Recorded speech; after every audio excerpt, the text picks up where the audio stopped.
Assalamualaikum warahmatullahi wabarakatuh. Selamat malam dan salam sejahtera bagi kita semua.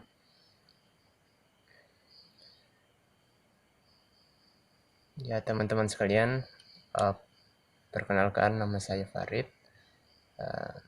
Kita pada malam hari ini akan berbicara mengenai public speaking. Jadi public speaking itu sering kita jumpai di kehidupan kita sehari-hari, sadar atau tidak. Kita sudah pernah melakukan yang namanya public speaking.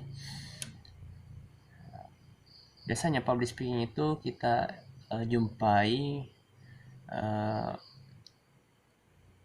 di pasar, ya di masjid atau rumah-rumah peribadatan, dan juga di atas podium tentu saja. Nah, biasanya public speaking ini digunakan untuk mempengaruhi, menyampaikan gagasan, memberikan informasi, dan mengedukasi, menginspirasi para pendengarnya. Nah, apa sih public speaking itu? Apakah kita penting melakukan yang namanya public speaking? Public speaking itu penting untuk kita ketahui tentu saja, karena kita bisa mengetahui bagaimana cara mempengaruhi, menginspirasi, dan mengedukasi pendengar kita agar bisa mengerti apa yang kita katakan. Contohnya, misal seorang guru tidak mengetahui public speaking. Nah, apa jadinya kelasnya ketika seorang guru itu tidak mengerti public speaking, tidak mengerti menjelaskan apa materi yang dia ajarkan. Nah, dari penjelasan saya tentu saja kita tahu ya, apa itu public speaking, yaitu bagaimana berbicara, menyampaikan pendapat kepada pendengar.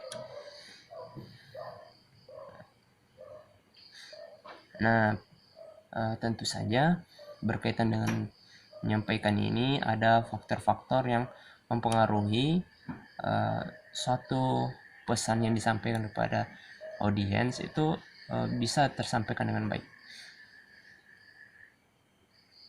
Yang pertama adalah faktor percaya diri. Nah, kebanyakan orang ketika menyampaikan suatu gagasannya di depan umum, ada suatu kecenderungan yang sering sekali menimpa, menjangkiti seorang public speaker, yang yaitu ya gugup atau tidak percaya diri. Ketidakpercayaan diri ini tentu saja sangat berpengaruh ketika kita melakukan public speaking, karena akan terjadi yang namanya noise atau kesalahan dalam menerima pesan yang disampaikan oleh public speakernya sendiri dari audiensnya, ya terhadap audiensnya. Nah, yang kedua, noise. Jadi noise ini sebagai suatu faktor yang menjadi penentu keberhasilan public speaking. Noise itu tentu saja kita ketahui orang bisa mengerti apa yang kita lakukan karena adanya suatu perbedaan atau suatu kesalahan, misalnya seperti public speakernya itu memiliki kesalahan dalam berbicara misalnya, atau kesalahan dalam gestur tubuh, sehingga pendengarnya itu membaca lain atau mengerti perkataan dari public speaking itu lain dari apa yang dia dengarkan. Atau perbedaan budaya karena bisa saja bahasanya yang berbeda, seperti misalnya perbedaan bahasa antara Jawa dengan Sunda atau Bugis dengan Makassar. Nah, itu bisa menjadi suatu noise ketika seorang public speaking itu berbeda budaya dengan pendengarnya. Nah, di sini ada metode-metode untuk bagaimana cara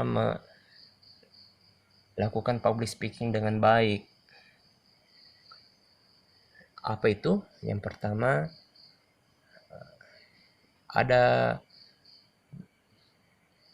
yang namanya public speaking yang dilakukan secara mendadak. Nah, tentu saja ini sangat tidak kurang efektif atau kurang disarankan, karena ini bisa jadi ketika public speaking dilakukan secara mendadak atau ya ketiadaan persiapan menjadikan public speaking itu dilakukan secara itu tidak efektif. Yang kedua, itu melakukan public speaking tanpa teks. Nah, ini ya tanpa teks dan langsung. Ini caranya ini tentu saja harus selalu dilatih. Ketika public speaking tanpa teks itu hanya ya bagaimana caranya kita berbicara itu selalu yang keluar dari mulut kita itu apa yang ada di kepala kita. Jadi kita berbicara itu sesuai dengan apa yang ada di pikiran kita. Seperti itu. Jadi ini caranya ketika kita ingin menguasai melakukan public speaking tanpa teks. Yang kedua, ketika kita public speaking dengan teks. Ini biasa kita dapatkan orang menghafal ataupun membaca teks itu biasanya kurang dipahami oleh pendengar atau audiens. Nah, biasa juga ketika dikasihkan teks, kita berpacu dengan teks, nah biasa juga terjadi noise. Nah, itu metode-metode dalam melakukan public speaking. Teman-teman sekalian, jadi public speaking ini sangat berpengaruh ketika kita misalnya tadi saya jabarkan ada berpengaruh terhadap profesi kita, berpengaruh terhadap apa yang kita kerjakan, karena ini berhubungan dengan orang lain yang ingin kita berikan satu pandangan terhadap apa yang menjadi pola pikir kita. Misalnya orang menawarkan barang, orang menawarkan jasa, tentu memerlukan keahlian public speaking. Baik teman-teman, jadi public speaking itu harus kita kuasai dengan baik. Bagaimana kita berbicara dengan pede, bagaimana cara kita mengetahui siapa yang kita hadapi, siapa yang menjadi audiens kita, bagaimana tingkat pendidikannya, harus kita ketahui semuanya. Nah, baik teman-teman, mungkin itu dari saya yang bisa saya sampaikan. Akhir kata, semoga bermanfaat. Assalamualaikum warahmatullahi wabarakatuh.